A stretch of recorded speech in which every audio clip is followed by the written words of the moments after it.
ప్రతి ఏటా జూన్ 25ను రాజ్యాంగ హత్యా దినోత్సవంగా నిర్వహించాలని కేంద్ర ప్రభుత్వం నిర్ణయించింది. బీజేపీ నేతృత్వంలోని ఎన్డీఏ కూటమి 1975 జూన్ 25 నాడు నాటి ప్రధాని ఇందిరాగాంధీ ఎమర్జెన్సీ విధించిన సందర్భాన్ని పురస్కరించుకొని ఈ ఎమర్జెన్సీ కారణంగా జరిగిన అకృత్యాలను, ప్రజాస్వామ్య హక్కుల కాలవేతను, అంతేకాకుండా ప్రజలపై సాధించిన దమనకాండను గుర్తు చేస్తూ ప్రతి ఏటా భారత పౌరులను ఇటువంటి చర్యలకు వ్యతిరేకంగా పని చేయాలని, ఆ దిశగా వారిలో స్ఫూర్తి నింపుతూ భవిష్యత్తులో ఇలాంటి సంఘటనలు జరగకుండా ప్రజాస్వామ్యాన్ని కాపాడుకునేలా చర్యలు తీసుకోవాలన్న సంకల్పం తీసుకునేలా ఈ దినాన్ని నిర్వహించాలని ఎన్డీఏ కూటమి ప్రభుత్వం నిర్ణయించింది.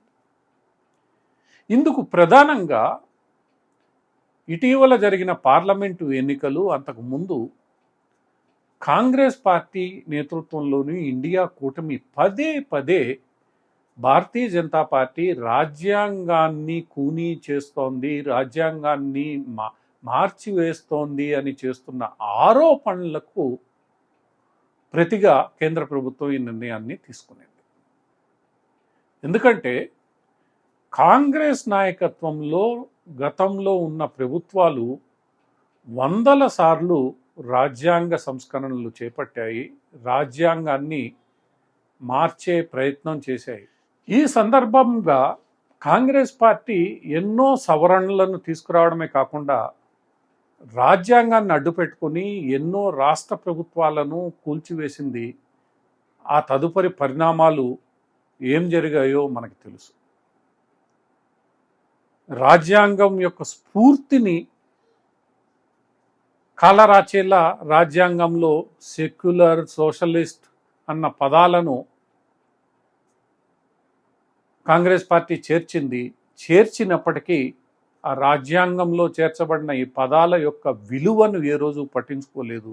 కేవలం ఒక వర్గానికి కొమ్ము కాసేలా, ఆ వర్గానికి మేలు జరిగేలా కాంగ్రెస్ ప్రభుత్వం వ్యవహరించింది. అందుకు షాబానో కేసు ఉదంతమే మనం సాక్ష్యంగా చెప్పుకోవచ్చు. ఎందుకంటే ముస్లిం మహిళలకు భరణం తీసుకునే హక్కు ఉండదని షాబానో కేసులో సుప్రీంకోర్టు ఇచ్చిన తీర్పునకు వ్యతిరేకంగా నాటి కాంగ్రెస్ ప్రభుత్వం చట్టం తీసుకొచ్చింది. అదే తీర్పుకు మద్దతుగా గత వారం సుప్రీంకోర్టు మరోమారు కాంగ్రెస్ ప్రభుత్వం తీసుకొచ్చిన చట్టం చెల్లదని స్పష్టంగా తీర్పు ఇవ్వాల్సి వచ్చింది. ఇలా చాలా సందర్భాల్లో కాంగ్రెస్ పార్టీ తన రాజకీయ స్వార్థ ప్రయోజనాల కోసం రాజ్యాంగాన్ని ఇష్టానుసారం ఉల్లంఘించింది, రాజ్యాంగాన్ని హత్య చేసింది, రాజ్యాంగ హక్కులను కాలరాచింది, ఇష్టానుసారం రాజ్యాంగాన్ని మార్చివేసింది. 75 సంవత్సరాల చరిత్ర ఇలా ఉంటే కాంగ్రెస్ పార్టీ తర్వాత అధికారంలోకి వచ్చిన భారతీయ జనతా పార్టీ ఏనాడు ఆర్టికల్ 356ను ఉపయోగించలేదు, ఏనాడు భారీ ఎత్తున రాజ్యాంగ సవరణలు చేయలేదు, ఏనాడు రాజ్యాంగంలోని హక్కులను కాలరాచే ప్రయత్నం చేయలేదు. సరికదా పౌరులందరికీ సమాన హక్కులు ఉండాలని వాదిస్తూ వచ్చింది. అయినప్పటికీ కాంగ్రెస్ పార్టీ నేతృత్వంలోని ఇండియా కూటమి విష ప్రచారాన్ని బీజేపీ ఎన్డీఏ కూటమికి వ్యతిరేకంగా విజయవంతంగా చేయగలిగింది. తద్వారా గత పార్లమెంట్ ఎన్నికల్లో కొంతమేర లబ్ధి పొందగలిగింది.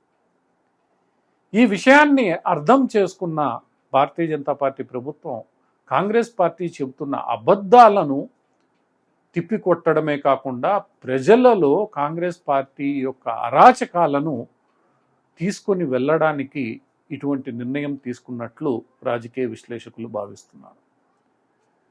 కాంగ్రెస్ పార్టీ పదే పదే రాజ్యాంగంపై చేస్తున్న ఈ ఆరోపణలను తిప్పికొట్టాలని కూడా ఈ సందర్భంగా ఎన్డీఏ కూటమి భావిస్తున్నట్లు మనకు కనిపిస్తుంది.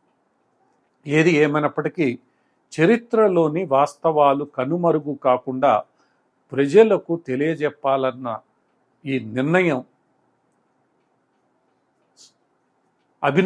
అభినందనీయం. ఈ నిర్ణయానికి అనుగుణంగా ఏటా అసలు జరుగుతున్న వాస్తవాలను ప్రజల ముందు ప్రభుత్వాలు ఉంచాలి. తద్వారా చరిత్రలో జరిగిన తప్పొప్పులను సరిచేసుకొని భవిష్యత్తు తరాలు అటువంటి తప్పులు మరలా జరగకుండా జాగ్రత్తగా సాగుతాయి. లేకపోతే మాత్రం అవే తప్పులు పునరావృతమవుతూ చరిత్ర తిరగరాయబడుతుంది. తద్వారా ప్రజాస్వామ్య స్ఫూర్తికే విఘాతం కలుగుతుంది.